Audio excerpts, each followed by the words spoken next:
우리 투자하는 분들 이거 좀 어떻게 바라보고 접근해야 돼요? 예, 그 공급 과잉 하나만 기억하십시오. 그 산업 내에서 옥석 구분하는 능력이 참 투자의 성패를 가르는 것 같아요. 그러니까 거기 관련돼 있다고 해서 모든 기업을 산다라는 생각은 이제 하면 안 된다.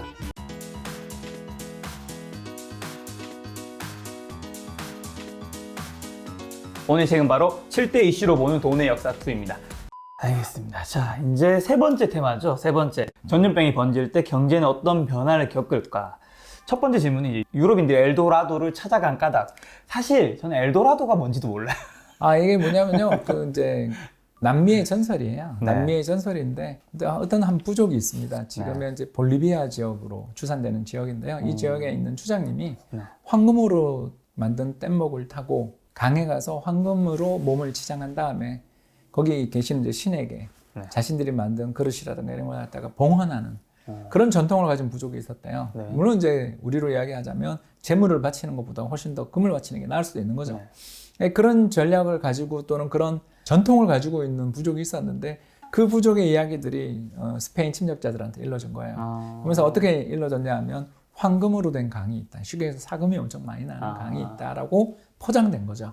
그렇게 되니까 이제 유럽 사람들이 잉카 제국을 멸망시키고 또는 마야 제국을 멸망시키고 아즈텍을 멸망시키고 더 나아가 이제 남미 전역으로 다 이렇게 뛰어가게 됐던 이유는 금을 찾아서 풍부하다는 금을 찾아서 간 거고요. 그러면 왜 그때 유럽 사람들이 금을 찾아 그렇게 이동했냐 하면 잘 살게 됐기 때문이었다라는 거죠. 왜 잘 살게 됐냐 하면 바로 흑사병 때문이었습니다. 흑사병. 그러니까 옛날 전통 사회는 그 끔찍한 세상입니다. 자, 이제 인구 500만의 나라가 있었습니다. 잉글랜드죠. 자, 인구 500만의 나라가 있고요. 이 인구 500만의 나라는 1800년 소득을 100으로 했을 때 한 20 정도의 소득을 가지고 있었습니다. 정말 못 사는 거죠. 1800년이면 산업혁명 직전인데 그거 소득의 20% 30%밖에 안 된다는 건 빈곤선에서 살고 있는 국민들이 대다수였다는 겁니다. 자, 그러던 중 1350년경에 흑사병이 왔습니다. 그리고 흑사병에 대해서 면역도 없었고 또 위생관념도 부족했었고 또 쥐의 벼룩을 통해서 옮긴다는 것도 몰라서 사람들이 막 기도드리고 또는 함께 모여서 이렇게 여러 가지 행동들도 하고 채찍질도 하고 막 그러는 과정에서 걷잡을 수 없이 번져나가고 특히 그 마녀가 뒤에 흑사병을 퍼뜨렸다라는 소문 속에 고양이를 또 잡아 마녀의 심부름꾼이라고 고양이를 또 학살하는 일까지 벌어져서 쥐를 잡아야 될 고양이까지 잡았으니까 뭐 걷잡을 수 없는 일이 벌어져서 그 500만 인구가 한 100년 지나고 얼마까지 주냐면 200만으로 줄어요. 흑사병 100년 동안 있었어요? 한 거의 200년 가까이를 지속적으로 반복적으로 유행했습니다. 참고로 그 흑사병이라는 소설이 프랑스의 그 노벨상 받으신 분 까민가요? 그분이 쓴 소설이 20세기에 쓴 소설이에요. 그러니까 마르세유 지역을 비롯한 프랑스 남부 지역에서 또 흑사병이 재차 20세기 초반까지도 유행했었다라는 걸 보여주는 소설의 어떤 대목들이 나옵니다. 계속 이야기를 하자면 이 흑사병이 반복적으로 계속 유행을 하는 과정에서 인구를 절반 이상을 죽였습니다. 자, 근데 1인당 소득이 얼마로 늘어나냐면 70, 80까지 갑니다. 즉 1800년 대비 소득이 20 수준에서 시작해서 오르기 시작해서 70, 80까지 갑니다. 영국 역사상 산업혁명 제외하고 가장 부유했던 시기가 1400년, 1500년이에요. 소득은 늘었네. 왜 그러냐 하면 사람들이 죽어가면서 인구가 줄어드니까 토지는 그대로 있는데 양과 소는 그대로 있는데 사람만 죽어가게 되니까 사람의 소득이 몸값이 올라가요. 그래서 전염병이 발생하게 될 때 치명적인 전염병이 발생하게 되는 경우에 그때는 엄청난 고통을 겪게 되는데 그 뒤에 나타나는 특징적 현상이 바로 뭐냐 하면 사람이 귀해지잖아요. 그래서 사람이 귀해지는 가운데 부유해집니다. 그리고 부유해지면 우리가 부유해졌다고 해서 하루 2끼 먹고 3끼 먹을 걸 5끼 먹지는 않잖아요. 그럼 어떻게 됩니까? 그냥 자기의 기본적인 먹거리가 해결되고 난 다음에 사람들이 대부분 그 다음에 뭘 찾냐 하면 사치품을 찾잖아요. 그렇죠.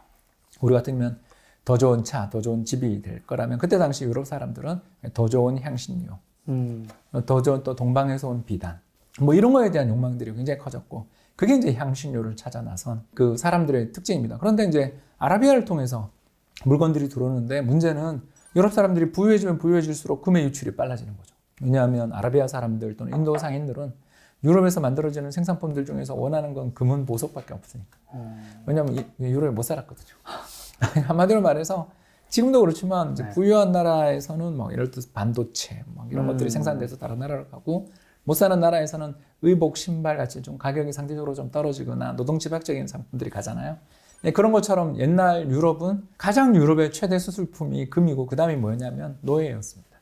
슬레이브라는 말이 슬라브족에서 나왔다는 거 아시죠? 그러니까 그만큼 그 건장하며 예쁜 그런 유럽의 백인 민족들, 슬라브족을 비롯한 여러 민족들이 노예 무역에서 가장 주된 대상이었습니다. 그래서 금이 빨려가고 인구가 빨려가는 대신 동방에서 온 귀한 물건들이 유럽으로 오는 이런 세상이 벌어지게 되니까 무슨 일이 벌어지냐? 물가가 오릅니다. 왜? 전국이 가지고 있는 금은 한정돼 있는데 그 금이 빠져나가기 시작하니까 그러면 당연히 예를 들어서 양 한 마리 그러면 뭐 예를 들어서 정말 이렇게 그냥 금 0.1g 이렇게 거래가 되던 게 금 0.1g이 가치가 엄청나게 올라가겠죠. 그러니까 없어지니까 0.05g으로 떨어질 거 아니에요.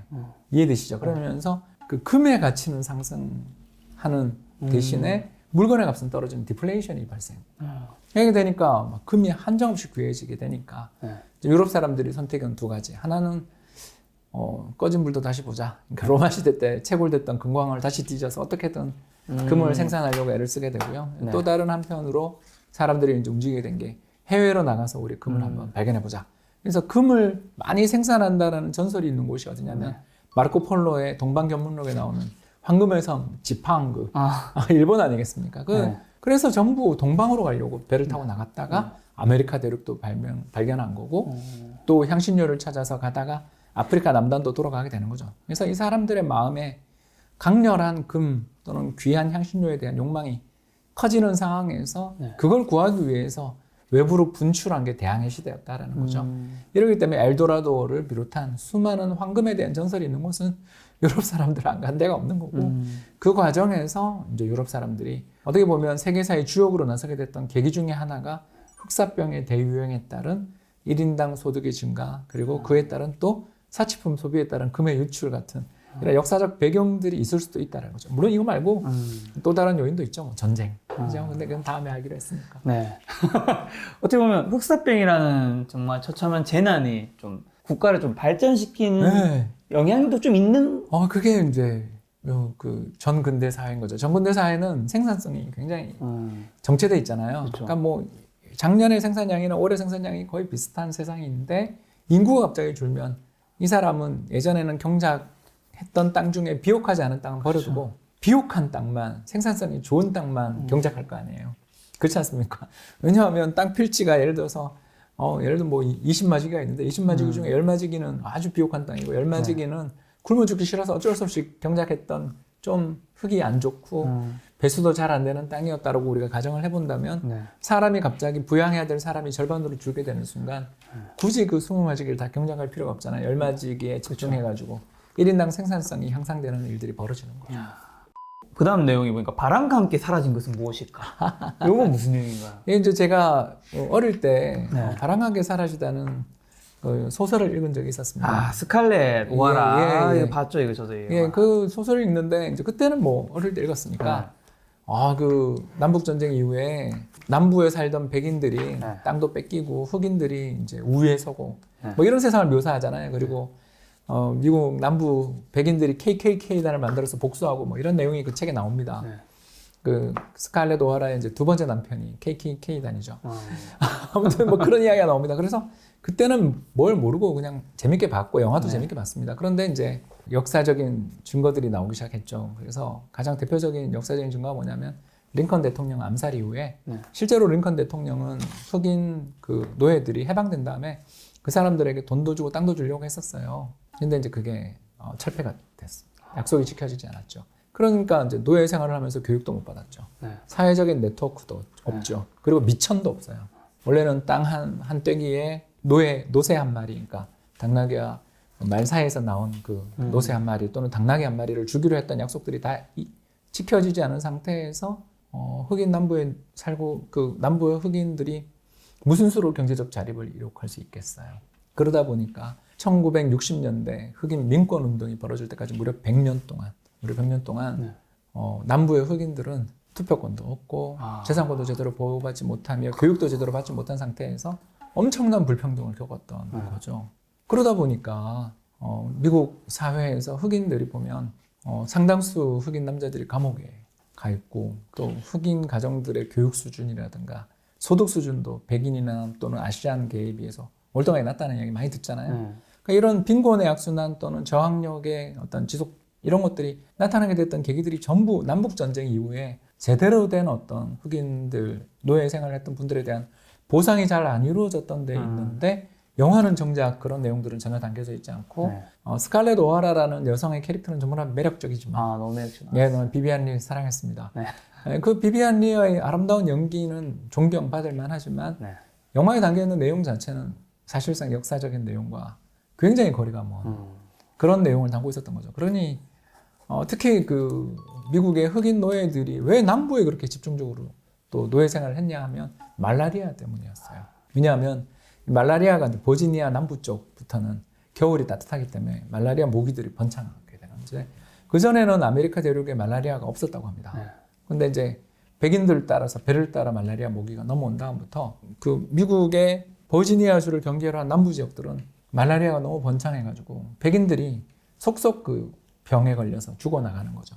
그래서 이 말라리아에 대한 강한 저항성을 가지고 있는 노예들을 찾기 시작한 게 바로 아프리카 흑인들이었습니다. 그러니까 아프리카 열대지방에 살고 있는 강건한 흑인들은 말라리아라든가 황열병이라든가 이런 여러 가지 열대성 병들에 대해서 어느 정도의 면역력을 가지고 있을 가능성이 높은 그들을 데려와서 노예 노동을 시킴으로써 부유해진 거죠. 그래서 보면 그 바람관계 사라지다에 나오는 세트장에 나오는 타라의 저택이 나오잖아요. 그 타라의 저택 모습을 보면 이 높은 고지대에 있고요. 창도 굉장히 넓고 바람도 잘 통하게 돼 있는 서늘한 지역에 자리 잡고 있어요. 그게 바로 뭐냐면 말라리아 모기를 피하기 위한 여러 가지. 그러니까 저지대 습기가 찬 곳에 말라리아 모기가 번창하니까. 그러니까 말라리아가 번창하고 있는 저지대의 그런 데들은 흑인 노예가 살고 백인 농장주들은 스칼렛 오하라 가족은 저 고지대에서 예, 창을 크게 내놓고 전부 다 또 모기장을 치고 사는 그런 모습이 나오잖아요. 그러니까 이런 것들을 보다 보면 옛날에는 그냥 우리가 이런 역사적인 사실을 잘 모르고 그냥 재밌게 영화라고 보고 또 아름다운 여주인공에 매혹되고 그랬었는데 지나고 보니 역사 공부를 하다 보니까 또 미국 내에 존재하는 또 세계적으로 존재하는 그런 인종 간에 있어서의 소득 격차 문제들이 어디서 기인 하나를 역사적 근원을 찾다 보니까 이 영화가 왜 그 미국의 VOD 사이트들, OTT 사이트에서 제공이 지금 중단됐잖아요. 예, 그러니까 그런 그 사회적 배경들을 찾다 보니 그런 게 있었어요. 와, 이런 전염병의 영향, 특히 말라리아가 인류의 역사에, 흑인들의 역사에, 노예의 역사에 얼마나 큰 영향을 미쳤는지를 소름 끼치는 그런 진실을 알게 된 거죠. 그거에 내성이 좀 있다고 생각하니까. 예, 뭐 또 겸상적혈구라는 이제 여러 가지 이야기가 나와야 되는데 그까지 하면 오늘 우리 시청자분들이 재미없을 수 있으니까 그러니까 다양한 그 저항 기제들이 생기는 거죠. 말라리아 모기가 일으키는 그 학질이라고 그러잖아요. 여름철에 그렇게 고통을 주고 그 뒤로도 씻을 수 없는 그 후유증을 안겨주는 무서운 병이 말라리아인데 이 말라리아에 대한 대응책들은 뭐 키니네라는 새로운 약들도 있지만 모기장 잘 치고 또는 모기가 서식하는 그 습한 지대를 갖다가 잘 말리는 것들, 개간하는 것들 여러 가지 대응책이 있는데 문제는 이제 정근대 사회는 그 대응책도 몰랐고 말라리아가 왜 퍼지는지도 몰랐고 또 말라리아라는 이름 자체가 나쁜 공기 뭐 그런 뜻이거든요.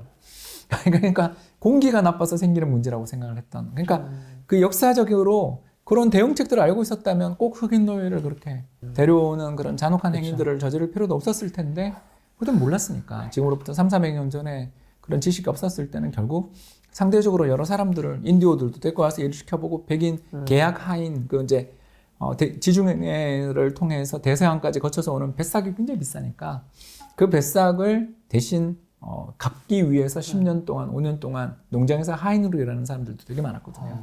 그러니까 유럽에서 그 이민 온 사람들이 뭐 전부 다 부자만 왔을 리는 없잖아요. 그렇죠. 그러니까 그런 사람들이 말라리아에 걸려서 픽픽 쓰러지니까 대안을 찾게 된 게 흑인이었고 그 흑인들을 그런 식으로 부리는 농장의 시스템들이 만들어지게 됐던 거죠. 어떻게 보면 이거는 말라리아랑 이제 연관된 좀 이야기가. 예, 뭐 흑사병뿐만 아니라 말라리아도 나오고 이제 좀 있으면 또 스페인 독감 이야기도 할 거 아니에요. 자, 이 노예 얘기가 나와서 그런데 사실 노예랑 좀 관련된 단어가 약간 식민지 같은 거잖아요. 예, 예. 총균세 이게 영국의 식민지 좀 운명을 바꿨다고. 네, 그렇죠. 그 여러 이유가 있는데 이제 그 영국의 식민지들이 보면 미국, 캐나다, 호주 같이 굉장히 잘 사는 나라도 있는 반면에 바베이도스나 자메이카처럼 되게 못 사는 나라도 많거든요. 그 왜 그럴까에 대한 이유를 이제 설명을 드리자면 바로 흑인 인구 비중이다라고 저희가 이야기를 많이 해요. 그러니까 다시 말해서 버지니아 북부는 전부 다 백인들이 살잖아요. 지금도 뭐 시카고나 일부 지역들을 제외하고는 흑인 인구 비중들이 10% 미만인 도시가 북부에 많죠. 대신 남쪽은 또 흑인 비중이 높고요. 또 캐나다 같은 데 가봐도 흑인도 많이 살지만 그래도 상대적으로 흑인 비중이 적고 네. 또 오세아니아, 특히 호주 이런 데 가도 흑인들 잘 안 살잖아요. 왜 그러냐면 거기는 말라리아가 없어서 영국 사람들이나 아일랜드 사람들이나 스코틀랜드 사람들이 이민 가서 살면서 자기들이 일해서 살고 좋으니까 네. 거기는 영국의 시스템, 이 백인들이 가서 살고 있으니까 자기들이 거기서 평화롭게 살고 있었던 원주민들을 학살하긴 했지만 아무튼 자기들이 땅을 개간해서 자기들이 소농사회, 토지개혁을 일으킨 사회를 살면서 귀족도 없는 세상을 살면서 자기들이 민주적인 시스템들을 만들 수 있었던 반면에 아까 이야기했었던 미국의 남부라든가 네. 카리브해에 있는 수많은 섬들 같은 경우는 어떻게 되겠어요? 가서 암만 일하려고 그래도 황열병, 말라리아 픽픽 쓰러지는데 네. 가서 백인 인구가 절대 다수를 차지할 수가 없는 거죠. 그래서 바베이도스라든가 자메이카 같은데 흑인 인구 비율을 이렇게 예전 통계지만 16세기, 17세기 당시의 통계를 뒤져보면 90% 이상의 흑인. 그러니까 한마디로 해서 극소수의 가진 자, 농장주가 네. 90% 이상의 사람들을 노예로 부리는 사회에서 민주주의적인 제도라든가 재산권이라든가 교육이 이루어지겠습니까?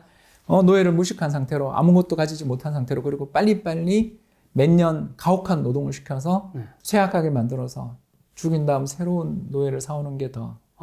죽였어요, 실제로? 아니, 그러니까 쇠약해지고 몇 년 지나면 가혹한 노동 속에서 사람이 건강을 잃어버리게 되면 그 사람을 다시 뭐 케어를 해주고 잘 먹이고 치료를 해주는 비용보다 흑인 노예를 사오는 게 더 나아. 그렇죠. 그 당시에 뭐 그렇게 했겠죠. 예, 그래서 역사적으로. 그 브라질이라든가 자메이카라든가 이런 지역에 있는 가혹한 아까 이야기했었던 뭐 면화, 사탕수수, 네. 커피콩 같은 걸 재배하는 아주 가혹한 노예 노동을 했던 지역들의 평균적인 생존 기간을 보면 10년이 안 돼요.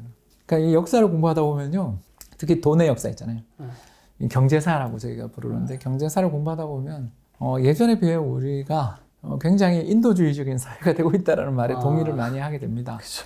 이제 요새 최근에는 FDA, 네. 미국 식약청 이런 데서 보면 그 유인원이라든가 또는 레트 뭡니까? 실험용 쥐 이런 거에 대한 것들도 굉장히 맞아요. 좋아지고 있죠. 좋아지고 할 정도로 발달해 가고 있잖아요. 그래서 인류 사회가 예나 지금이나 참 문제가 많고 심각한 그런 여러 가지 악순환이 진행되고 있다는 걸 부인하려는 건 아닌데 저도 그 생명의 존엄성이랄까 다른 타자에 대한 어떤 공감대 그냥 그가 얼마나 아플까에 대한 그걸 우리가 걱정하는 이런 부분에서는 조금 발전이 있었다라고 생각되는 게 이런 지금 방금 이야기했던 바람관계 사라지다라든가 카리브해는 왜 영국의 제도가 제대로 정착되지 않고 백인들 살기 좋은 데만 전부 민주주의 국가가 수립되는가에 대한 의문을 푸는데 전염병이 굉장히 큰 도움을 줍니다.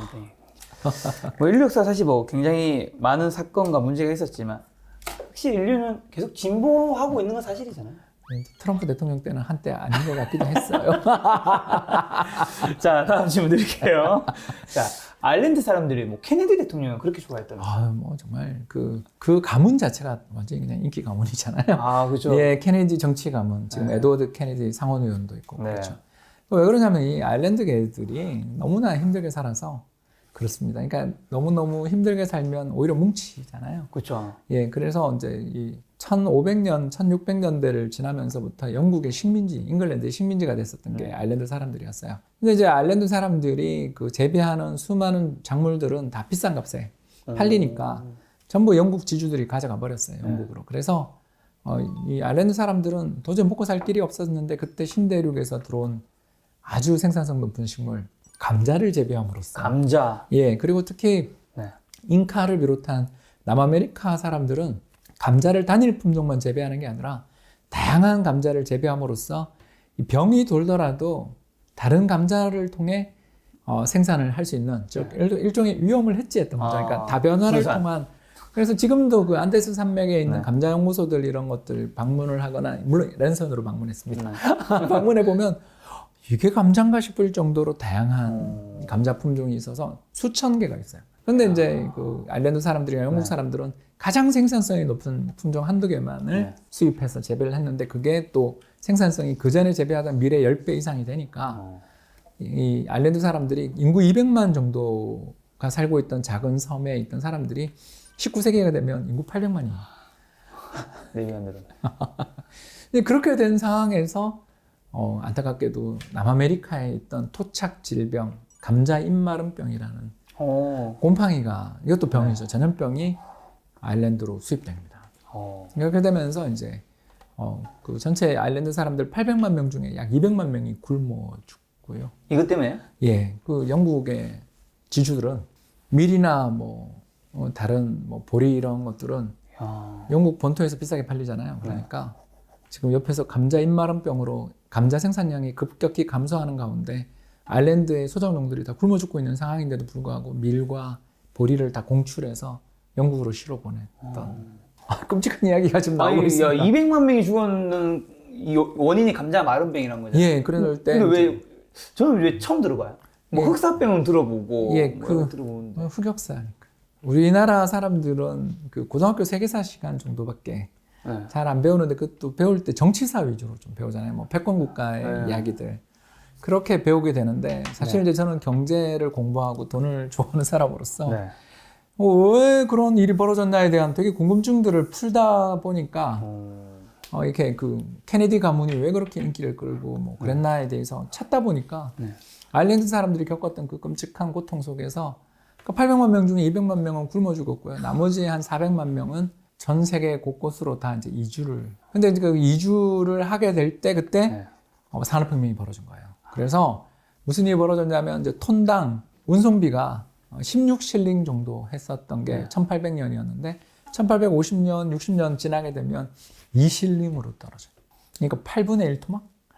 그러니까 운임이 증기기관 발명되면서 급격히 낮아진 거죠. 그렇게 되면서 운송비가 절감되는 가운데 아일랜드 사람들이 굶어 죽게 돼 있는 아일랜드 사람들이 신대륙에 가서 인생을 개척해보려는 어쩔 수 없이 이동을 하게 되면서 그 사람들이 이제 대거 모여 살게 된 게 매사추세츠를 비롯한 미국의 동북부 지역들에 이제 집중적으로 이주를 해오게 됐고 이주해왔던 사람 중에 이제 가장 출세한 사람이 케네디인 거죠. 그 케네디가 이제 그 유명한 그 미국의 증권감독위원회 초대 위원장입니다.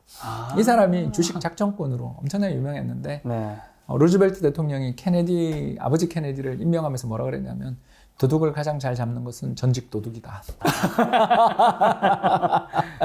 뭐 그런 이야기를 하면서 그분을 초대 증권감독위원회 SEC라고 부르는데요. 초대 증권감독위원장으로 앉혔고 그리고 이분이 또 자식 교육들을 잘 시켜서 큰 아들부터 시작해서 마지막 막내 아들들까지 다 명문대학에 진학을 시키며 또 특히 그 전쟁 영웅으로 부각됐었던 예, 바로 존 F 케네디 대통령이 그 남태평양에서 전쟁 영웅입니다.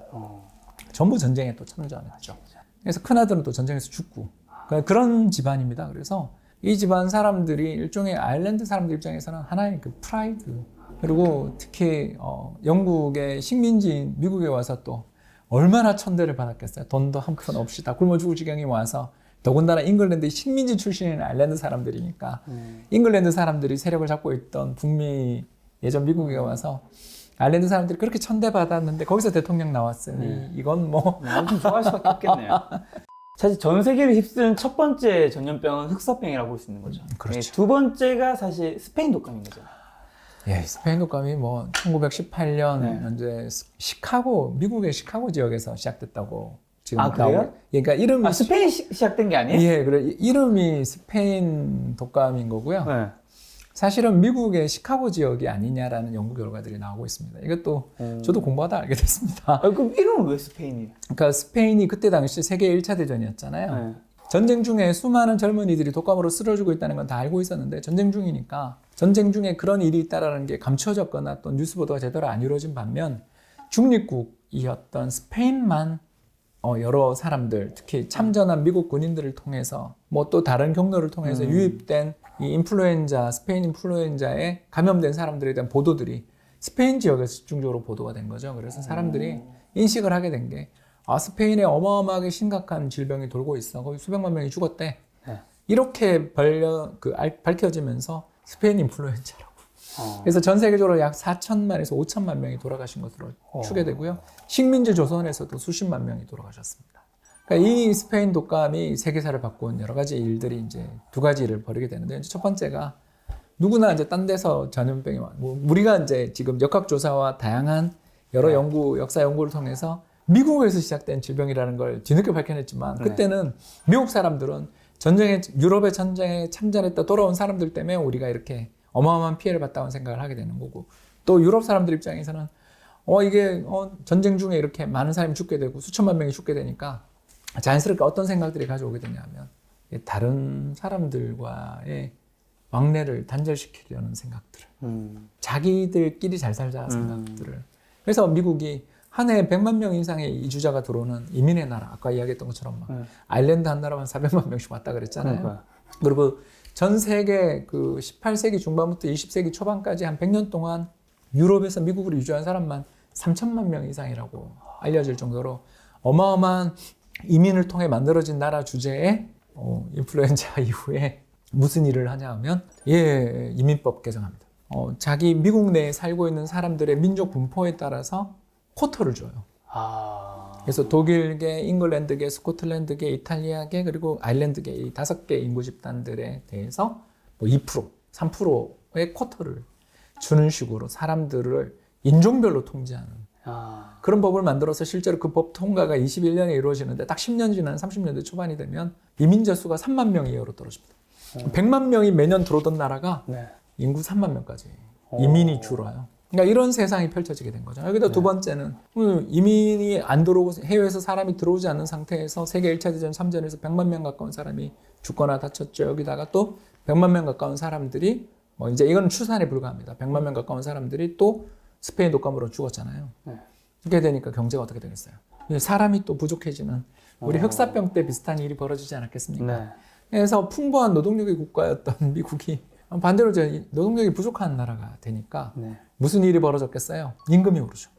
경제 성장률보다 임금이 더 빨리 올라가는. 그래서 그 좋았던 20년대의 호황이 어떻게 보면 그 강력한 그 이민법 그리고 임금의 상승이 유발한 소비 주도의 경제 성장이었다고 볼 수 있는 거죠. 그러다가 1929년 대공황으로 무너지게 된 것도 거꾸로 생각해 보면 기업들 입장에서는 인건비 부담을 이겨내지 못하면서 수익성은 안 좋아지고 있는데 어떤 외부 충격이 발생해서 망한 기업들이 늘어나서 대공황이 왔다고도 볼 수 있는 거죠. 그래서 대공황의 원인 자체를 꼭 하나로만 볼 수는 없어요. 분명히 근본이제라든가 국가 간의 이런 협력이 안 됐던 부분이 제일 컸겠지만 바로 앞서 말씀드렸던 전염병으로 인한 사회적인 어떤 행동의 변화, 사회적인 어떤 이동성의 저하 이런 것들이 경제에 뭔가 부담을 준 게 터져 나온 게 대공황이었다고도 볼 수 있는 거죠. 그래서 이게 이제 최근 우리 이번 코비드 19 또는 코로나 독감 이거 이후에 벌어지게 될 세상에 대해서 이제 저희들이 과거 데이터를 놓고 봐야 되는데 무섭죠. 그렇네요. 근데 이게 어쨌든 전염병으로 인해서 노동력이 필요하든 아니면 뭔가 새로운 나라에 가서 새로운 삶을 살기 위해서든 어쨌든 유럽에서 이 신대륙으로 뭔가 이민을 간 사람이 되게 많은 것 같은데 엄청나죠. 그 숫자가 대략 어느 정도 되는 거예요? 이건 아무도 모릅니다. 아무도 모르는데 대략 한 18세기, 19세기부터 숫자를 측정해보면 한 5천만 이상이라고. 우리나라 인구가 같네요. 대한민국이 같네. 그러니까 미국과 캐나다로 한 3천만 명 정도, 그리고 남미로 7, 800만 명, 그리고 호주랑 뉴질랜드로 3, 400만 명, 그리고 기타 지역으로 또 많은 인구들이 이동하는 어떻게 보면 정말 인구 이동의 시대가 19세기였던 거고 그걸 촉발시켰던 가장 중요한 요인은 기근과 그리고 증기기관의 발명이었다라는 거죠. 그리고 그 덕에 미국이 거대 경제 대국으로 또는 호주가 죄수의 나라에서 부자 나라로 그리고 또 아르헨티나가 적어도 세계 1차 대전 직전까지만 해도 세계에서 제일 잘 사는 나라가 될 수 있었던 그 엄마 찾아 산만리라는 동화가 이탈리아에 못 살던 아기가 엄마 찾아서 엄마가 어디로 일하러 갔냐면 아르헨티나로 일하러 갔거든요. 이탈리아가 굉장히 못 살았는데 그때 이탈리아보다 아르헨티나가 훨씬 더 잘 살았다라는 걸 보여주는 역사적 동화가 바로 엄마 찾아 산만리. 어릴 때 봤던 바람과 함께 사라지다. 엄마 찾아 산만리가 여기서 이렇게 다 연결되는군요. 이걸로 책 하나 쓸까 봐요. 근데 사실 우리 이번 코로나도 좀 심해졌을 때는 국가 간에 막 문을 닫았었잖아요. 제발 백신이. 근데 이렇게 인구 이동과 무역이 어려워지면 도대체 세상에는 어떤 세상이 좀 못 사는 나라가 더 못 살게 되죠. 왜요? 두 가지 때문에. 첫 번째는 아까 엄마 찾아 산만리 이야기도 했지만 못 사는 나라에서 그때 이제 이탈리아가 못 살았다 그랬습니다. 이탈리아에서 아르헨티나로 엄마가 돈 벌러 갔잖아요. 식모 생활을 하러 갔잖아요. 그 말은 뭘 뜻하냐면 못 사는 나라에서 노동력이 되게 과잉일 거 아니에요. 그렇죠. 노동력이 왜냐면 땅이나 생산량 대비해서 인구가 많으니까 못 사는 거잖아요. 그러니까 못 사는 나라에서 잘 사는 나라로 사람이 이동하게 되면 소득이 물론 이제 그 나라에 가서는 하층이겠지만 못 사는 나라에서 하층보다는 잘 사는 나라 하층이 훨씬 잘 살잖아요. 그렇죠. 그러면서 두 번째 그 나라에 가서 그냥 그대로 있냐 하면 그렇지 않잖아요. 거기서 사업하시는 분들도 나오고 물론 이제 이탈리아 마피아도 만들었겠지만 부자들이 나오시면서 자연스럽게 어떤 일이 벌어지냐면 자본과 기술을 습득하신 분이 자기 본국에 투자도 하고 장학금도 주고 학교도 세우면서 경제 발전을 촉진을 시키는 일들이 연쇄적으로 벌어지지 않았겠어요. 이게 인구 이동이 가능하면. 그렇죠. 네트워크를 만들어줘요.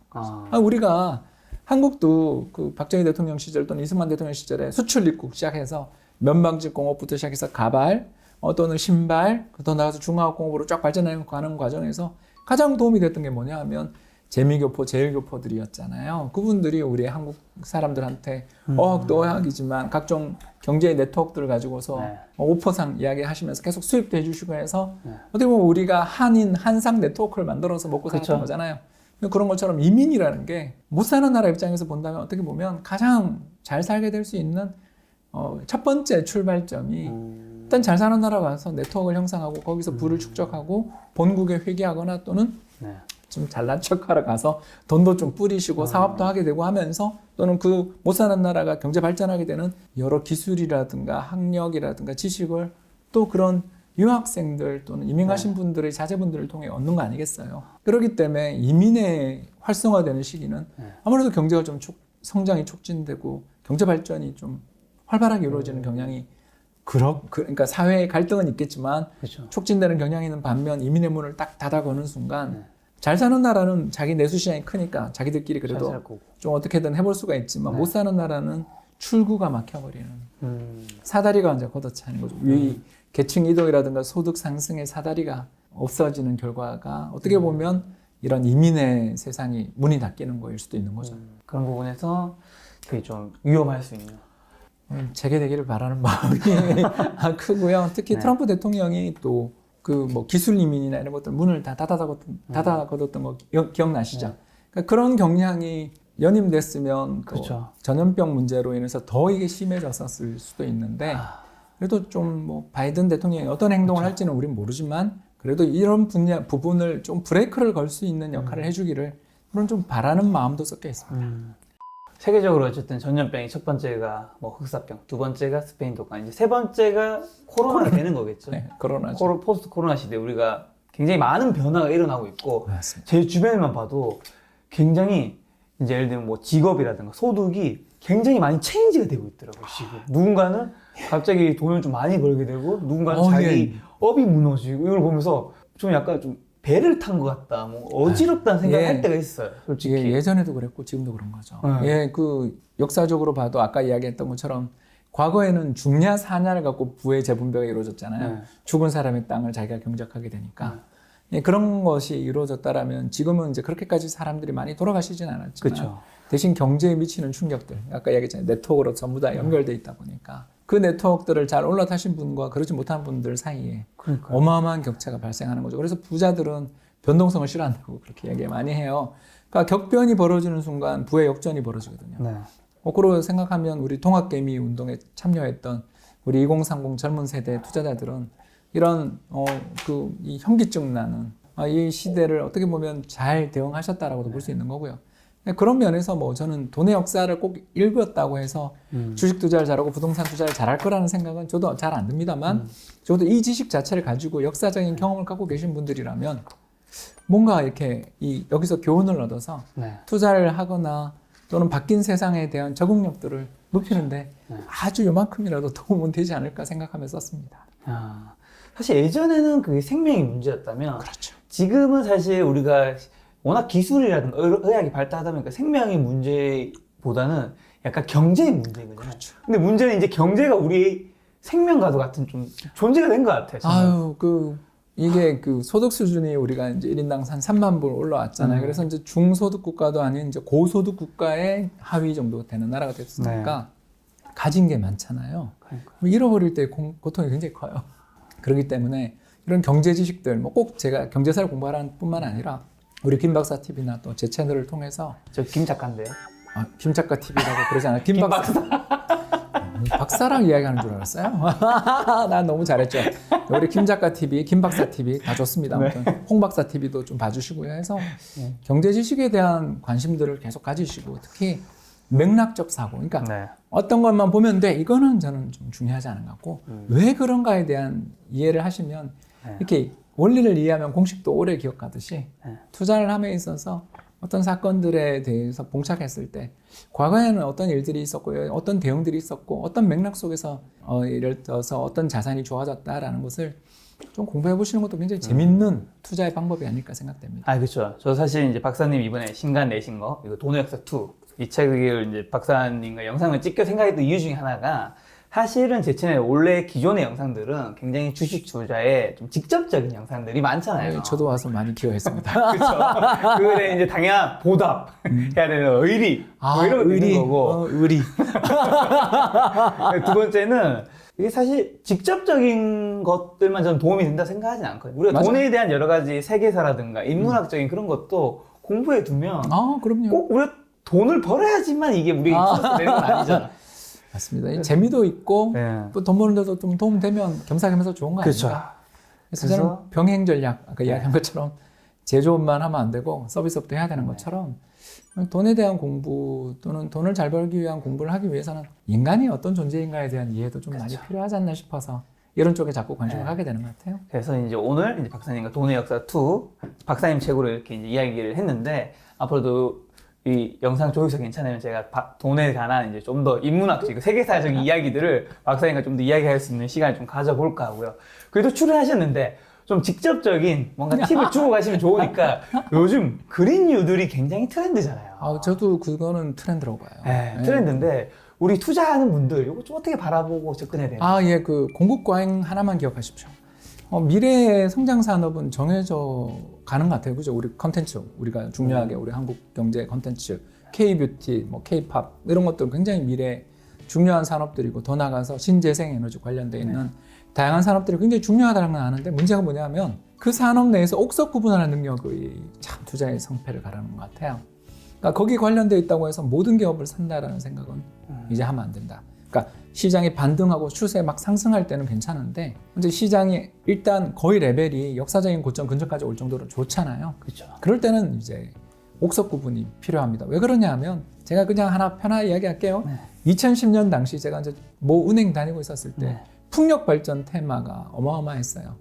티그스로 시작되는 모 풍력 발전 업체의 주가가 어마어마하게 올라서 막 코스닥 시장 시가총액 최상위 레벨에 있었습니다. 근데 이제 그 회사의 주가를 한번 지난 10년 주가를 쳐보시면 알겠지만 이렇게까지 무너질 수 있을까 싶을 정도 주가가 많이 빠지거든요. 왜 그러냐 하면 풍력 발전이라는 것은 지금도 계속 성장하는 산업이에요. 그런데 그때 미래가 너무나 밝아 보이고 정부도 육성해 준다고 그러니까 무슨 일이 벌어졌냐면 다 들어간 거예요. 다 뛰어든 거죠. 그런데 그에 비해 성장의 속도는 그 기대 수준에 약간 못 미친. 그러니까 굉장히 빠르게 성장했지만 전기차도 그렇죠. 굉장히 빠르게 성장하고 있다고 생각되지만 전체 시장에서 차지하는 파이는 굉장히 적은. 예를 들어서 뭐 우리나라 그 한국전력의 발전청 생산 이런 거에서 신재생 에너지가 차지하는 비중들 이런 거 살펴보시면 1% 2%거든요. 아직도. 그러니까 굉장히 성장을 해왔음에도 불구하고 그게 시장에서 큰 압도적인 지위를 차지하지 못하게 되니까 무슨 문제가 생기냐면 너무나 뛰어든 업체가 많다 보니 공급 과잉 문제에 봉착을 한 거죠. 또 하나 떠오르는 업종이 벌써 떠오르죠. 태양광 업체들. 그러니까 이런 것들처럼 이쪽 테마가 앞으로 좋다. 동의합니다. 그리고 ESG, 특히 친환경 그리고 거버넌스 문제들 이런 것들이 중요한 테마가 될 수 있다는 건 동의하는데 앞서 말씀드린 것처럼 미래가 밝을수록 경쟁도 치열하다라는 것을 염두에 두시고 기술력을 갖춘 그런 기업들을 발굴하는 자세를 가지시면 큰 성과를 낼 수 있지 않을까 기대해봅니다. 이 트렌드에는 타야 되지만 어떤 열차에 타야 될지는 우리가 심각하게 고민해봐야 합니다. 설국열차 중에 어떤 칸을 탈 건지도 생각해보자라는 거죠. 알겠습니다. 많은 분들이 좀 오늘 돈에 관해서 또 세계사 관련해서 여러분들 공부할 수 있는 시간이 되었으면 좋겠고요. 박사님 마지막에 말씀해 주신 거 트렌드에는 올라타되 어떤 칸에 탈지 그렇죠. 한번 심각하게 생각해보는 시간이 되었으면 좋겠습니다. 오늘 만난 멘토님은 7대 이슈로 보는 돈의 역사 2의 저자 홍준호 박사님이었습니다. 지금까지 여러분 소중한 시간 함께 해주셔서 정말 감사합니다. 오늘도 김 작가였습니다. 고생 많으셨습니다. 감사합니다.